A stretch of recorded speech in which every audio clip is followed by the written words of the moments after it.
Bueno, vamos a darle la bienvenida a don César Pérez, sociólogo. Es de los que no se cansan, decía Nantila esta mañana Sí, aquí, cuando estábamos contemplando que venía César Pérez. hay que darle crédito. Y su reacción fue, ese es de los que no se cansan. Bueno, De los que están en la lucha política César, toda la muchos vida. años Es que es en más el cómodo. debate y en la lucha Es más política. cómodo no Y además cansarse. en el análisis sociológico, en la academia, en la universidad, bregando. Dinos, llegamos la segunda mitad del gobierno empezamos la segunda mitad del gobierno del presidente Medina y 6 años cumplida. ¿Cómo evaluarías tú ese periodo de la vida nacional? Bueno, yo pienso que estos 2 años, bueno, ante todo, buenos días, muchas gracias por la invitación. Yo pienso que estos 2 años han sido 2 años muy tumultuosos para el presidente Medina, porque han sido los 2 años del escándalo de Odebrecht y ha sido los 2 años de la aparición de ese fenómeno de masa tan importante como es Marcha Verde. Por lo tanto, han sido 2 años donde las realizaciones son, diríamos así, continuación de lo que ya tenía de los años anteriores, como es la terminación del metro, como es el funicular. Y hay algunas realizaciones realmente resaltables, pero en definitiva, yo creo que lo más resaltable no son sus realizaciones, sino la situación en la cual se encuentra. Se encuentra en una situación verdaderamente difícil, porque los escándalos no se han terminado. Ahora comentábamos en las redes sociales la cantidad de gente que cobra sin trabajar, inscrito en el cuerpo consular de la República Dominicana. Los escándalos no terminan, el tema de Punta Catalina no termina, Odebrecht cada vez más, en otros países cada vez más importante y más actual, y más gente va presa, y aquí no apresa a nadie. Y naturalmente queda también otro aspecto tumultuoso para el gobierno de Medina, es lo que son los intentos reeleccionistas de algunos de sus seguidores. No vamos a decir de él porque todavía no lo ha manifestado. Y naturalmente la agudización de la crisis al interior del PRD. O sea que ha sido un año político sumamente difícil para Medina. Sí, parecería como si hubiera un guión, como si existiera un guión. Inmediatamente se aprueba la ley de partidos, después de meses y meses y meses, que todos los días, bueno. 20 años duró. 20 años, pero que se incrementó. Son muchos meses. Como tema diario, como tema de todos los días, se incrementó en este año. Entonces, de buenas a primeras, se aprueba por fin. Algunos dicen mamotreto, bueno, no vamos a entrar en esos detalles, pero emerge el tema de la reforma constitucional, al punto que en el día de hoy, algunos diarios, esa es su principal portada, el tema de la reelección. Sí, evidentemente que sigue gravitando. A veces uno piensa y es que como que no tenemos cosas de qué hablar, o sea, la permanencia de temas que son lacerantes para la sociedad dominicana. ¿Cuándo que vamos a dejar de hablar de reelección? De reelección no violando principios constitucionales. ¿Cuándo es? Evidentemente, es noticia, se alimenta, no tenemos grandes temas de que discutir y seguimos con ese tema, que realmente no está zanjado. A pesar de eso que acabo de decir, no está zanjado. Creo que muchos dirigentes del PLD, sobre todo algunos de los que se inscribieron en su candidatura, pensaban de que ese tema estaba zanjado. Y hoy día se dan cuenta de que no está zanjado. Algunos no se han lanzado porque saben que no está zanjado. Ahora, el tema no es que se haya o no se haya zanjado, el tema es si será o no será posible. Ahí es donde yo pienso que está la gran discusión. Bueno, esta vez tiene una particularidad que yo no sé si se ha dado antes. que lo que se busca reformar es la misma constitución del propio presidente. Del Danilo propio Medina, presidente. porque hay que volverlo a decir, esta Sí, es la sí. constitución que él y su grupo pactaron y enviaron al Congreso la reforma para establecer esa prohibición a cambio de que le dejaran una reelección, Claro, como ocurrió claro, en el 2016. claro. Y con el compromiso de que ese era su último periodo, Claro. tanto que lo pusieron en un transitorio. Claro, claro. Entonces, esa es la constitución de los que del- están ahí de ahora él. mismo. Sí, sí. No sea, es otro que él se dice, hizo vamos una a modificar lo que otro Él se hizo una hicieron. constitución, sería un escándalo y una vergüenza que él mismo cambie su constitución para él reelegirse. Eso es como compré un traje y ahora voy a comprarme otro traje, ya ese no, voy a comprarme otro.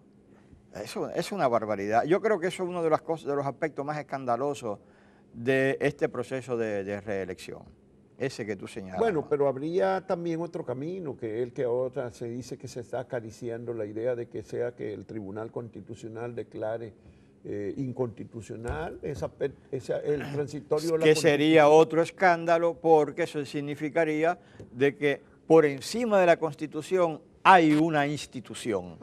O sea, Pero fue posible en Nicaragua y en Bolivia. Claro, pero Ya hay dos en precedentes. Nicaragua y en Bolivia, por razones que ya no vamos a entrar en detalle, pero realmente, ¿cómo es posible que se incurra en el absurdo de que una constitución, la constitución es el proyecto de sociedad, la constitución es un pacto que se plasma como ley general.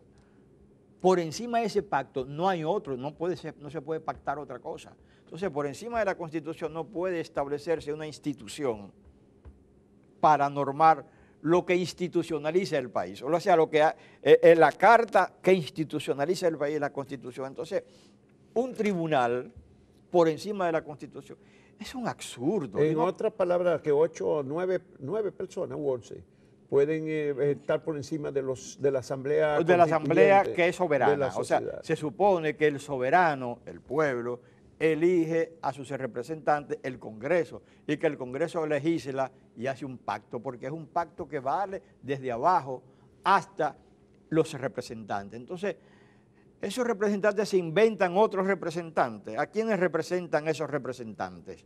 ¿A quiénes? Entonces, eso es un absurdo en términos institucionales. Bueno, O sea, pero en un escenario en que algunos dicen que las cosas del gobierno, bueno, puede hacer lo que le dé la gana, porque cuenta con la complicidad Oye, de las grandes fuerzas económicas sí, Ani, de este país, o por lo menos el silencio. Ana, esa es la historia, que los gobiernos hacen lo que les dé la gana en este país, porque no hemos llegado a un punto donde las instituciones prevalezcan sobre las apetencias de grupos, las apetencias de individuos. Todavía no hemos llegado a esos niveles. Bueno, y con este escenario de conflicto a lo interno del Partido de la Liberación Dominicana, ¿pasaría o esto haría sumamente difícil que pasara Yo pienso que los intentos de reforma constitucional? Yo pienso que muchas veces discutimos sobre ese tema y decimos que es posible, pero lo que no le damos mucha importancia es, en este momento, que eso tiene que pasar. Para que pase la reelección, tiene que resolverse el tema de Leonel Fernández, el tema de la diferencia en el PLD. La lucha de Yo poder. creo que Leonel Fernández, podríamos nosotros pensar que Leonel Fernández se piensa como ciudadano y no como candidato eterno a la presidencia o presidente. Yo creo que él no ha llegado a una situación de pensarse como ciudadano. Y podría Leonel hacer lo que hizo en el 12. Sí, en el 12, que lanzó un discurso de cuestionamiento de la ética y de la moral del presidente Medina. Del 15. Sí, hizo un discurso realmente, una admonición al presidente. Y a los 2 días pacta. Sí, cambió. Ahora va a hacer lo mismo, porque aquella vez yo no creo que su militancia, la militancia de él, de su grupo, estaba tan activa tan entusiasmada como lo está ahora, porque él tendría que pensarlo 2 veces. Y es bueno, que esa pero militancia que él que tiene está... ahora un factor o 2 factores en su favor. Primero, tiene que ya hay El impedimento. hay un segundo gobierno de Medina consecutivo, un cierto cansancio, una fatiga, como siempre ocurre con los segundos periodos, y el otro factor fue que ya él pactó la vez anterior para hacer posible que Danilo tuviera una oportunidad adicional. Entonces ese pacto opera en favor de él. Al interior de su propio partido tiene que operar. Es un amortiguante para Tú dices a favor de Leonel. de Leonel. Yo pienso que eso y en contra de Danilo. Yo pienso, no en contra, puede ser un pacto por necesidad. Bueno, pero está operando. O sea, no en contra, él tiene un compromiso, en lo que decíamos ahorita, su propia constitución. Exacto. O sea, yo no pienso que definitivamente el proyecto relacionista va a pasar. No lo creo. ¿Tú definitivamente. crees que no pasa? Esta vez no pasa. Es que nosotros no logramos imaginarnos el escenario que sería el intento de modificación de constitución. No nos imaginamos el escenario que sería la quiebra que podría haber en el PLD. No nos lo imaginamos. Y eso es posible. Todo eso es posible. Por lo cual es posible que se pague. Es posible, pero el costo sería devastador para Leonel. Sí, por lo cual yo pienso que todavía queda un recurso, un último recurso, que es un avenimiento, un acuerdo entre Leonel y Danilo a favor de Leonel. Esta vez sería a favor de Leonel. Sí, porque, para que haya acuerdo probablemente tendría que ser así. Porque un acuerdo a favor de Leonel no produce el trauma, no produce la tragedia que sería la reelección y la división, no lo produce. Y podría ser una mejor situación de garantía de que el PLD siga en el poder. O sea, creo que es la manera menos traumática para el candidato futuro del PLD. Si el candidato futuro del PLD es Danilo, es traumático. Y yo pienso que incluso sería un poco, tendría el PLD menos posibilidad que con Leonel. Sí. En estos momentos. En ese momento. Y el factor Marcha Verde, en este contexto social, político, la emergencia y la fuerza extraordinaria mostrada por este movimiento. Bueno, yo creo que si Marcha Verde logra mantenerse como demostró el domingo pasado, de que era un movimiento que estaba allí, muchos lo daban por muerto, y yo creo que no estaba muerto. Ni siquiera andaba de parranda, estaba ahí. Sí, bueno, no Rosario Espinal decía que estaba muerto. Estaba ahí, ¿no? Y si logra mantener eso y logra cumplir el compromiso que se ha planteado de articular todas las fuerzas que sean capaces de dar al traste con este gobierno, yo creo que puede ser un factor muy importante. Pero eso es más difícil, y en la Marcha Verde, por la diversidad y la horizontalidad de su dirigencia, tal vez tenga que surgir un movimiento que recoja eso y aglutine. Porque hay muchos grupos, que ya se sabe que en la sociedad hay muchos grupos que se plantean la necesidad de una concertación. El problema es que son muchas cabezas y esta sociedad parece que tiene muchas dificultades de concertar en cualquier escenario. Ahí también tendrían que hacerse un gran esfuerzo de concertación para provocar eso. Yo creo que no es que ellos van a lograr, no estoy planteando de que sentarán sobre la mesa todas las fuerzas y en esa mesa se va a llegar a un gran acuerdo, no pienso en eso, pero sí que ese escenario, el escenario que se produce con las marchas, es el único escenario donde confluyen todos esos sectores y están unidos. O sea, yo sostengo la tesis de que es el único momento en que ellos están unidos, aunque no son conscientes de que es el único momento. ¿Tú quieres decir los sectores políticos? El sector político es el momento que lo une. Yo estuve en la marcha, yo vi a gente del PRM, yo vi a gente de Guillermo Moreno, de Alianza, yo vi No de Duarte todo. Estrella. Del APD, Eduardo Estrella, y Dominicano por el movimientos Cambio, de Minú juveniles, Tavares, de el todo. Falpo de Licey al medio, gente de Navarrete, gente de todas partes, de todas partes. Muchos de esos que tú citas parece que no se dan cuenta de que sin esa, o sea que en Marcha Verde lo que más se exige es la unidad. Yo he participado en muchas marchas en este país a lo largo de muchos años y generalmente el sentimiento que más se expresa en las marchas es unidad. Oye, recordemos, el pueblo unido jamás será vencido. Sí. Eso viene desde siempre, porque la gente lo que quiere es que la gente se una.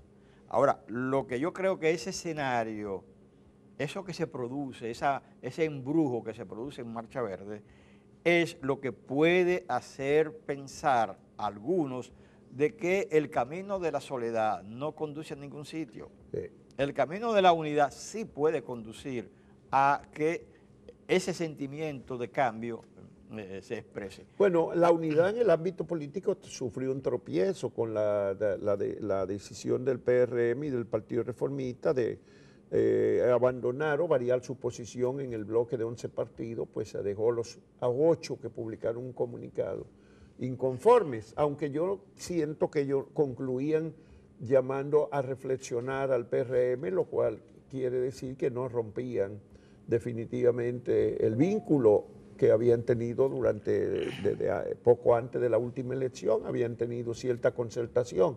Y eso pues parece que es un tropiezo, ¿o no es así? Sí, yo creo ¿Se puede reparar? Sí, yo pienso que es un tropiezo. Yo pienso que, además de ser un tropiezo, acentúa esas tendencias un poco de andar solo de alguno de esos grupos. Y la desconfianza, ¿verdad? Y de desconfianza.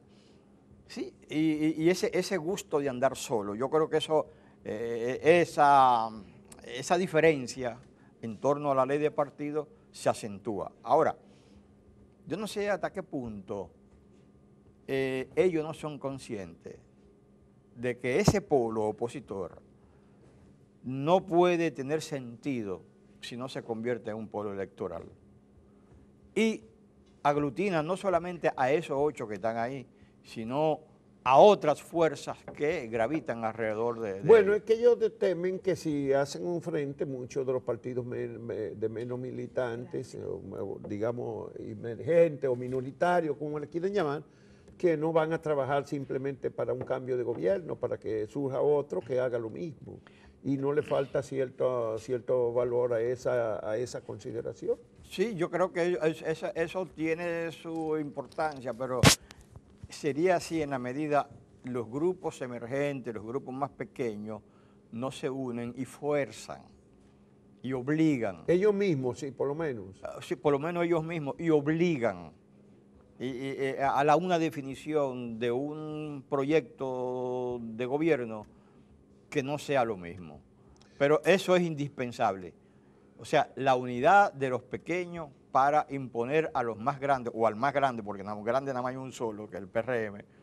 En la oposición. En la oposición, a que se aboque a la definición de un proyecto de sociedad, un proyecto de gobierno que no sea igual al pasado.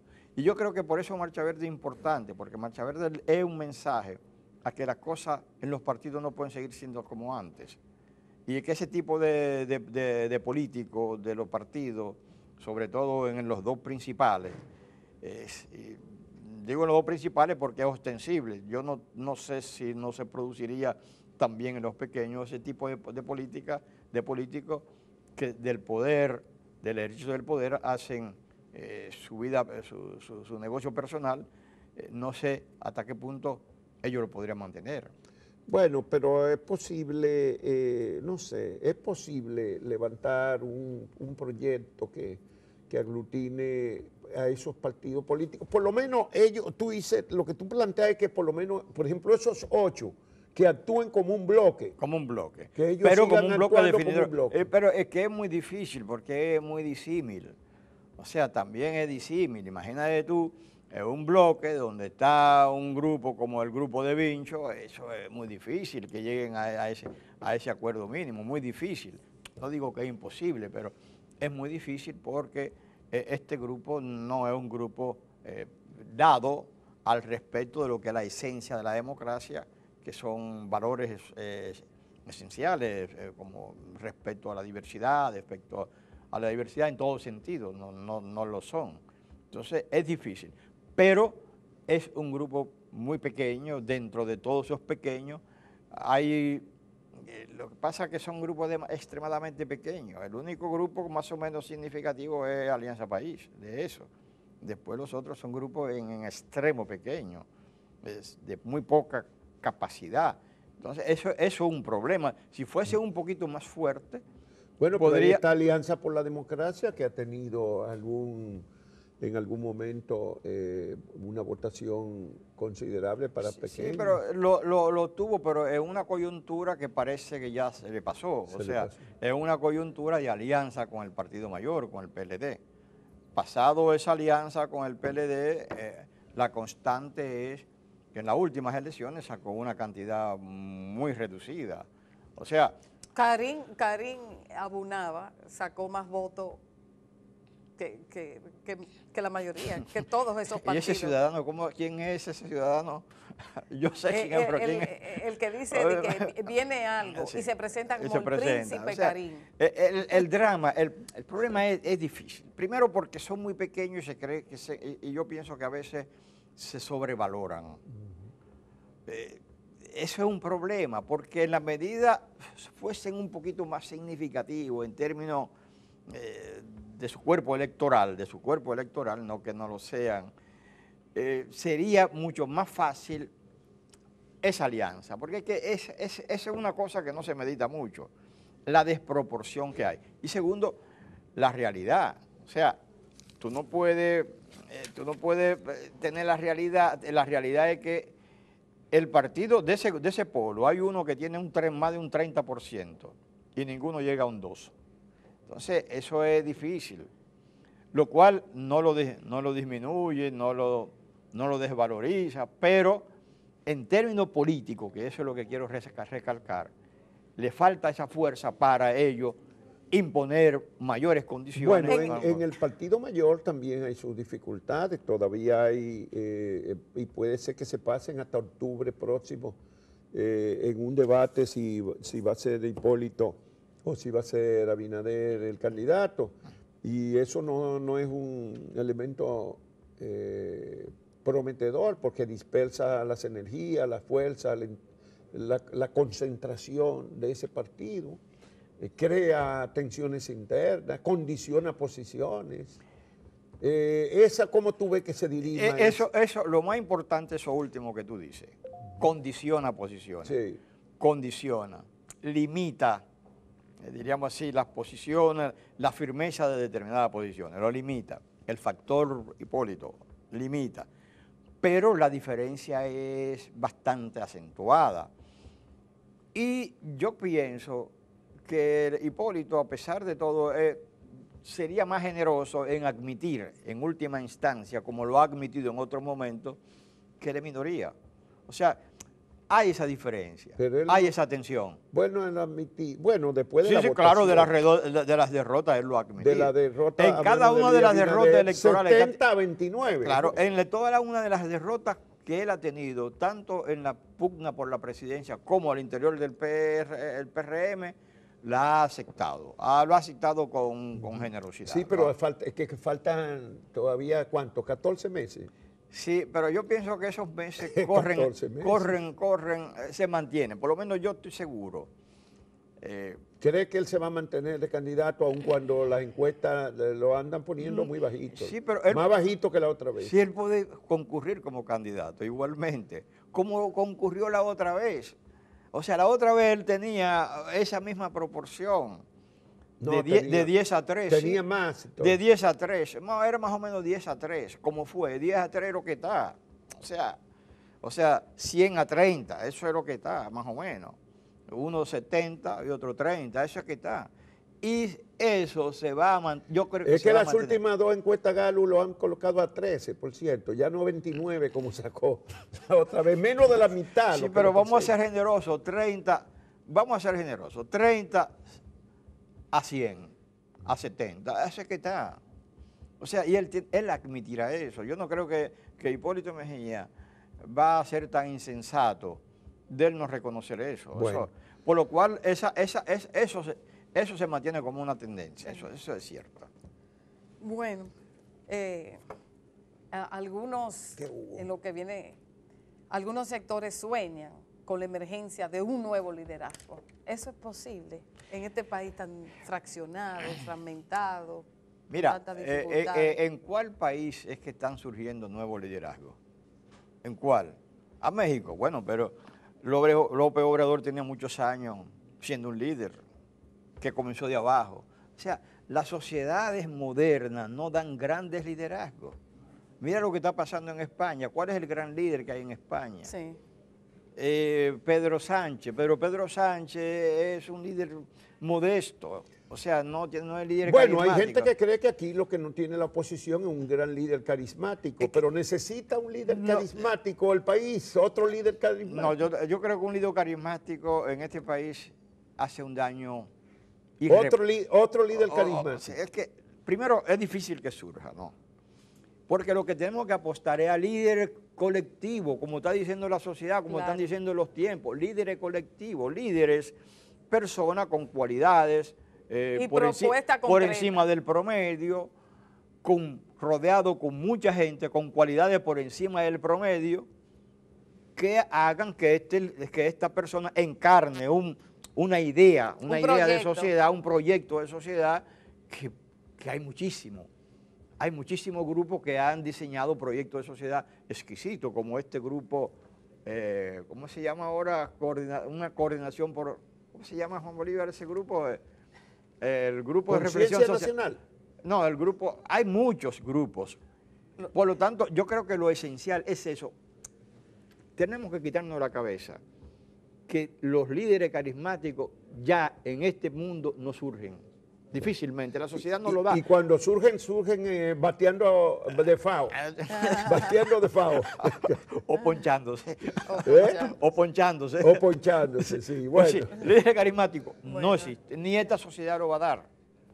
Pero hay líderes importantes, hay dirigentes aquí importantes, incluso en esos mismos grupos pequeños que dijimos, importantes. Lo importante sería que ellos admitan de que no son carismáticos, no son mesiánicos y que hoy día el poder tiene que ejercerse sobre la base de un liderazgo colectivo. No da más a la sociedad, no da más. Sí. Pues muchas gracias, César Pérez, por la compañía de este viernes aquí. Vamos a dar paso ya a las nuevas voces aquí de los jóvenes en el viernes. Sí, y gracias por sus opiniones y la visión que tiene de la sociedad. Siempre se aprende con César Pérez.